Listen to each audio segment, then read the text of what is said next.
Bonjour, bienvenue sur Boréal Camping. Je fais un peu de ménage sur le terrain, puis après ça, je vous reviens. Aujourd'hui, on va restaurer une hache qui a été un petit peu abusée, puis en tout cas, elle n'a pas une vie facile.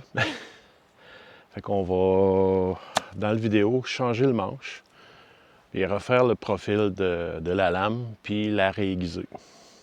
Fait que si c'est des trucs qui peuvent vous intéresser, ben restez avec nous.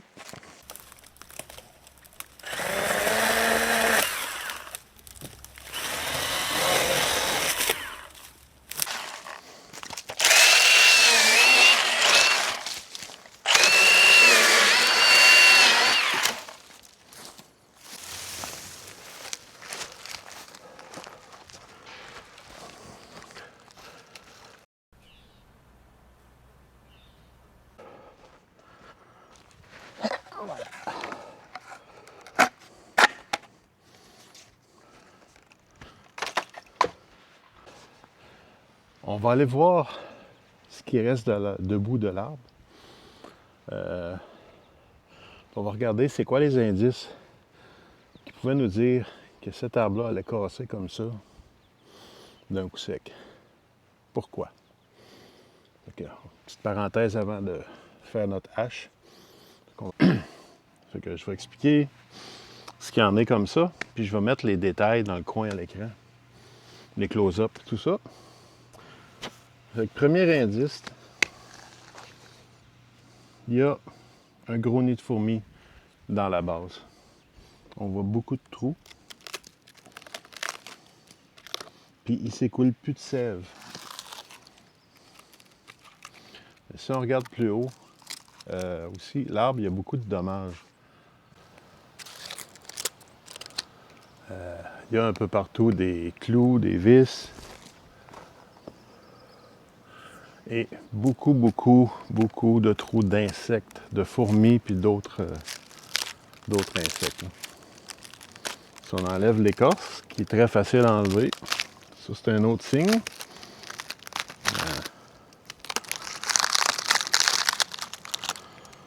On voit plein de petits chemins tracés par les insectes puis de la sciure de bois.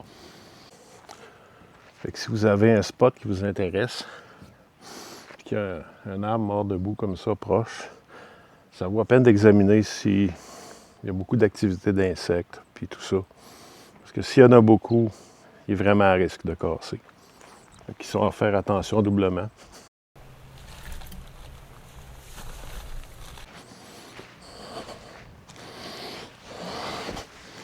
Que, on a dû reconnaître cette hache-là. C'est celle qui me suit depuis une couple d'années.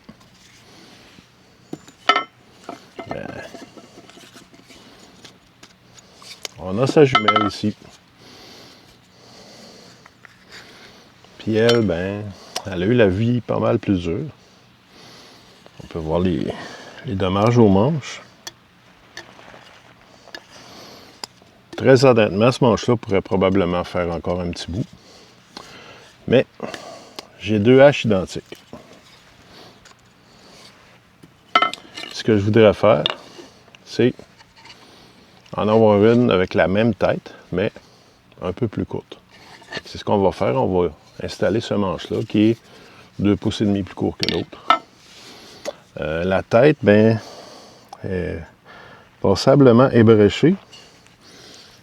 Je vais mettre des close-up dans le coin de l'écran. Là. Mais cette hache-là, c'est parce que je m'en suis servi pour faire de la démolition. Puis couper des racines en enlevant des souches ici. Fait que, malheureusement, j'ai tapé sur de la roche, dans le sable, tout ça. Fait que, passablement amoché. Fait qu'on on va regarder comment on fait pour remplacer un manche. Fait que pour ça, on va prendre un bon vieux couteau de colle à bois, un coin en bois,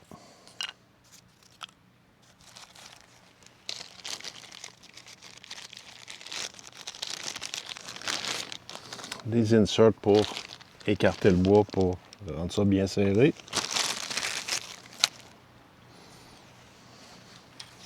Une petite scie.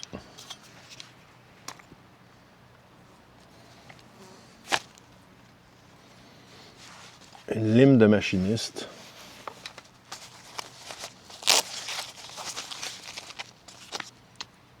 Une lime pour hache. C'est vraiment écrit dessus. Axe file. C'est fait pour la job, semblerait. Puis à part de ça, bien, on va avoir notre POC, différents modèles de pierre. Là. Je vous les montrerai toutes pour vous donner une idée. Fait que malheureusement, on n'a pas tout l'arsenal qu'il faudrait. Là. J'ai pas, curieusement, j'ai pas de marteau. J'ai pas d'étau.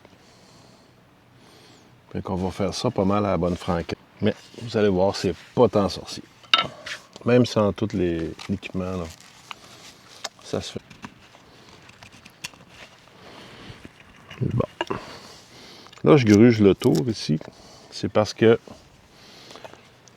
la méthode que je vais prendre pour sortir la tête, je vais la sortir comme ça. Parce que quand on l'installe, on met le coin ici, puis on fait écarter tout ça du côté du manche. On va couper ce vieux manche-là. On va la glisser comme ça. Mais pour ça, il faut enlever l'épaulement. Fait qu'on prend le couteau, puis on va gruger tout le tour. Puis on va prendre une pause tondeuse. Avant de continuer, c'est quelque chose d'important. Quand on travaille sur une lame, exemple, changer un manche de hache.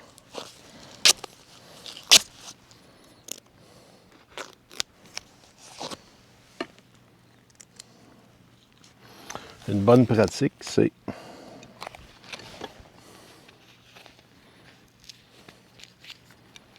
de masquer la lame comme ça. Moins dangereux de se couper. On va continuer où on était rendu, c'est-à-dire rapetisser un peu le manche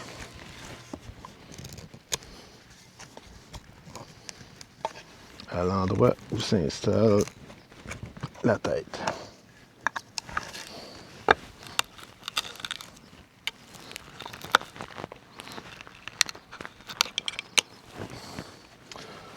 Ça va faire plein de sens tantôt.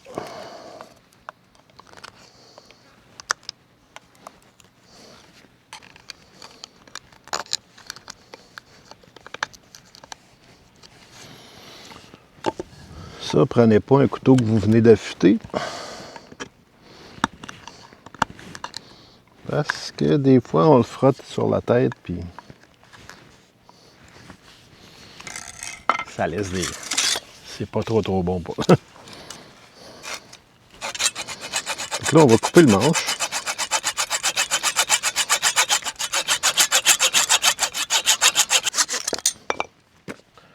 Voilà. Bon. Je ne traite pas dessus, mais... Hop. On est chanceux. Ça va être un facile.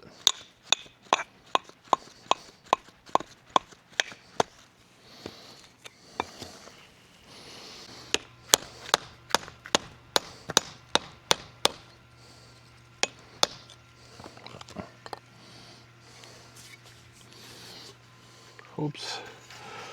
J'ai endommagé mon... Mauvaise idée. Bon. Fait que si vous êtes stock de même, des fois c'est parce que c'est pas mal serré là-dedans. On peut enlever de la pression.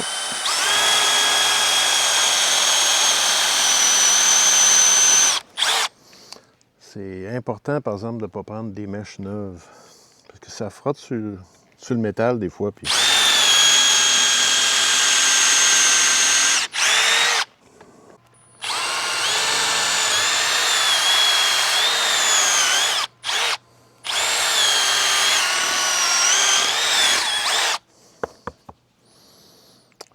devrait sortir bien proche tout seul.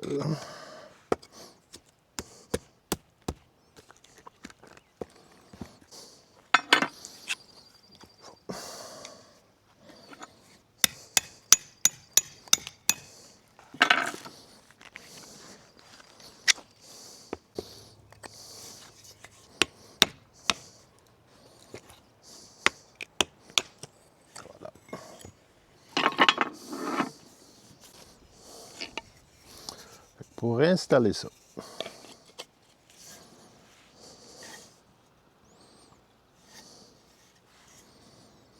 vous remarquerez que ça ne va pas jusqu'au fond.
On regarde où ça frotte trop. Puis...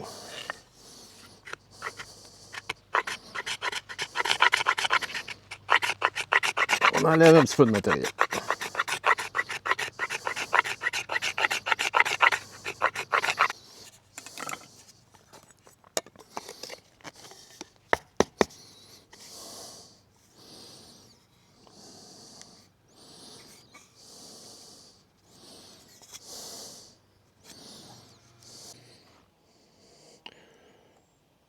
Il faut que j'en enlève ici. Puis sur les côtés, là.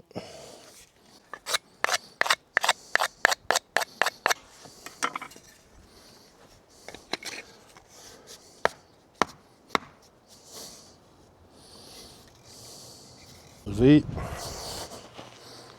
faut enlever du matériel. Juste qu'on voit les marques ici.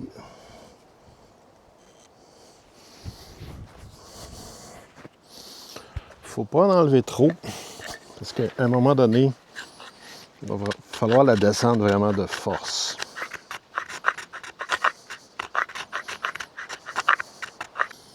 Encore un petit peu.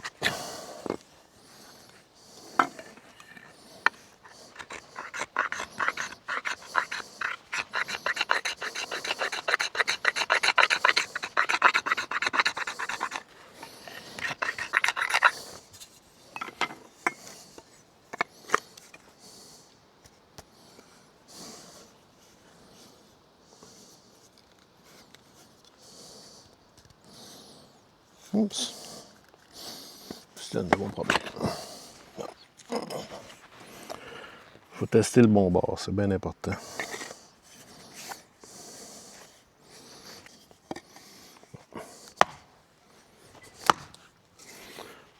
Quand ça a l'air pas pire,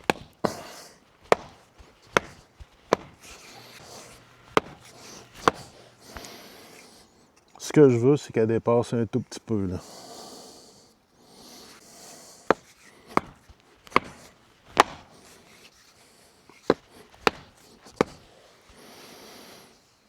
J'y suis presque.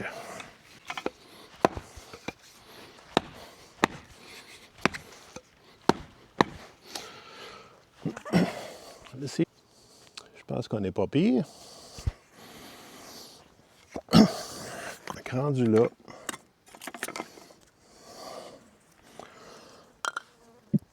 On prend notre coin de bois.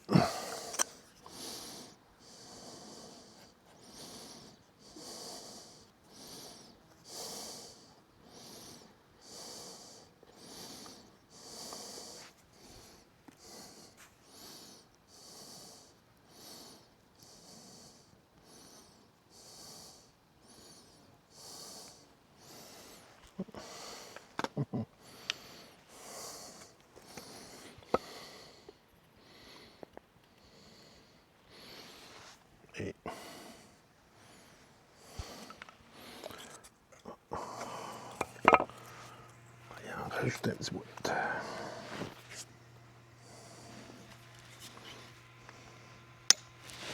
Oups.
Un petit peu, on a de l'excès.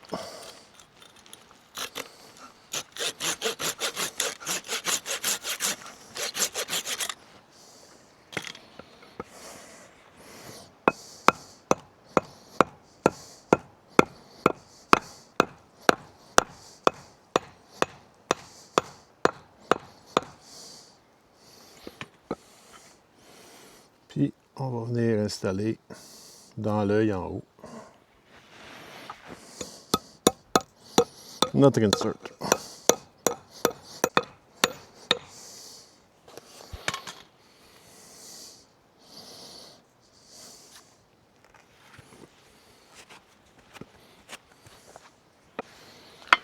Là, vous ne faites pas ce que je viens de faire, hein, taper avec la hache, hein. Prenez un marteau. Fait qu'on va attendre que la colle sèche pour sabler. Mais tout le tour, c'est tête. Ça fait un peu comme une tête de champignon. Là. Le bois est étiré un peu plus large que le métal. Donc, ça ne peut pas glisser pantoute. Une fois que le coin a écarté le bois, là, la tête elle peut plus ressortir. Parce qu'il y a un angle là-dedans. Fait que maintenant, au lieu d'avoir deux haches identiques, ben, on a une qui est 2 pouces et demi plus courte que l'autre, avec la même tête de 800 grammes. Fait que dans certaines circonstances, ben, ça va se trimballer mieux. Aussi pour faire des petits jobs, là, ça peut être commode.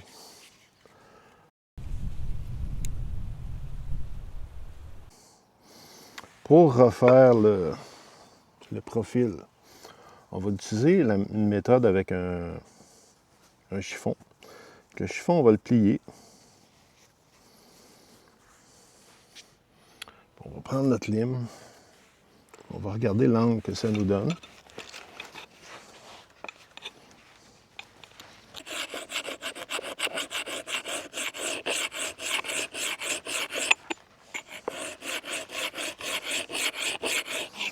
En faisant comme ça avec le chiffon, c'est que ça fait un mouvement qui suit la courbe de notre lame. Ça permet de conserver la courbe et de l'avoir bien égale. Fait qu'on va commencer par en donner peut-être un 20-25 coups de chaque côté.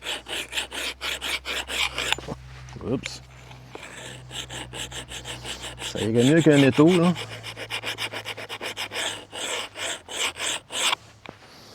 Et voilà.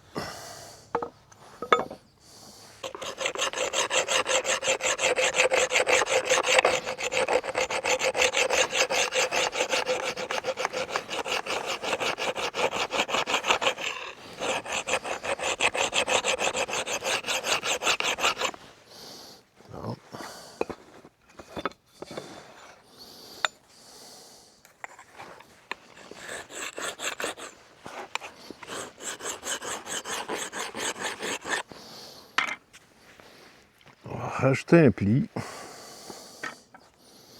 Fait que ça va nous redonner un petit peu plus d'angle.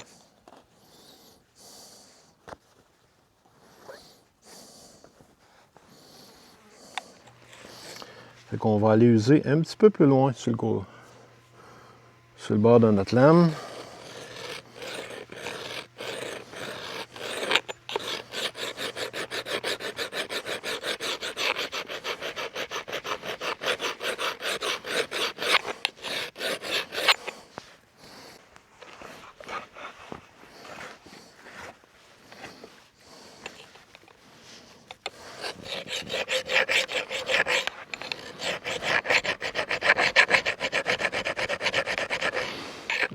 ajuster un peu plus dans le coin ici parce qu'il y a plus de dommages.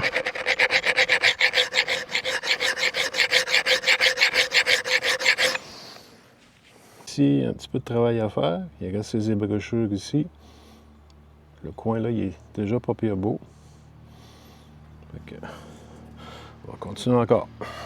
Bon, il y a une autre solution.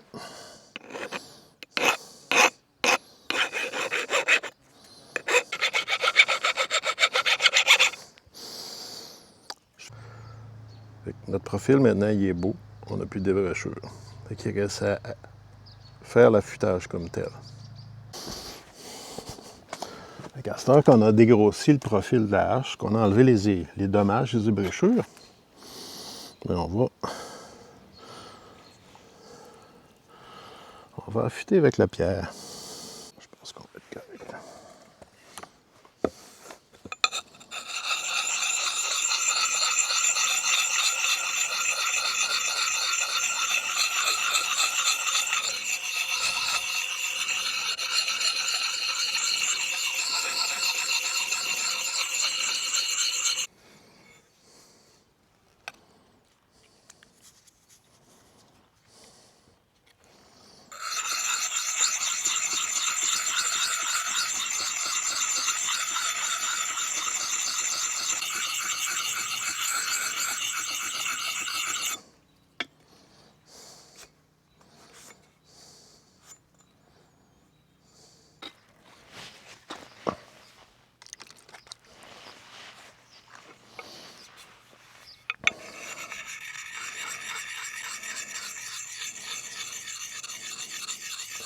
Quand on est sur la fin comme ça, ce qui est bien important, c'est de maintenir l'angle. Si on bouge, ça ne viendra pas coupant. Pas autant en tout cas.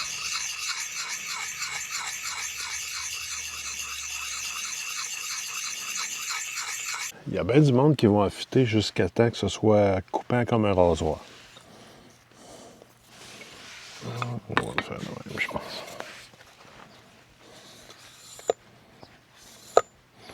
Donc on se trompe pour enlever les petites ébarbures.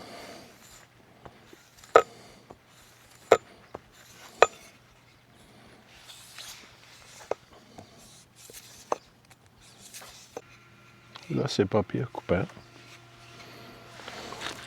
C'est coupant, mais c'est pas ça. C'est pas comme un rasoir. On se rasera pas avec ça. On va couper du bois. Si on met le fil trop mince, trop coupant, il devient fragile. Fait que si on pogne des nœuds assez solides, ou comme par exemple des nœuds de fatwood, les petits nœuds de fatwood, ça peut être résistant pas mal. Ça peut être assez pour que ça endommage le...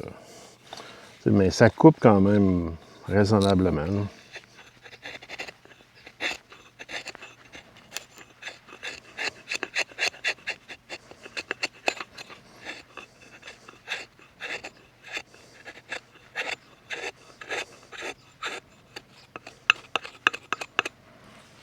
Avec un peu de pratique, je serais capable de faire des feather sticks avec ça. C'est amplement coupé, prêt à servir. C'est pas plus compliqué que ça. Ce que ça prend, c'est juste un petit ensemble de pierres. J'aurais pu le faire avec la lime et ce petit kit-là seulement. Mais l'avantage de la POC pour les haches, c'est que c'est plus rapide que ces petites pierres. C'est pour ça que j'avais choisi. Là. Mais pour la finition, la pierre fine là-dedans, après la POC, la pierre fine qu'il y a là-dedans, ça fait une très belle job. Fait que j'ai une deuxième petite Ultrafort H008, mais celle-là avec un manche plus court. J'haïs pas la balance. La tête est quand même lourde. Ça va bien aller pour certains petits jobs, comme couper de la branche. On va faire du petit bois. J'aime bien le résultat. Fait que je vais attendre une journée ou deux que la colle sèche. Puis on va leur donner un petit coup de sablé, tout petit. Puis on va la huiler avec de l'huile de lin. Je ferai peut-être un petit mini vidéo là-dessus. Fait que merci d'avoir écouté jusqu'à la fin. On se retrouve au prochain épisode de Boréal Camping.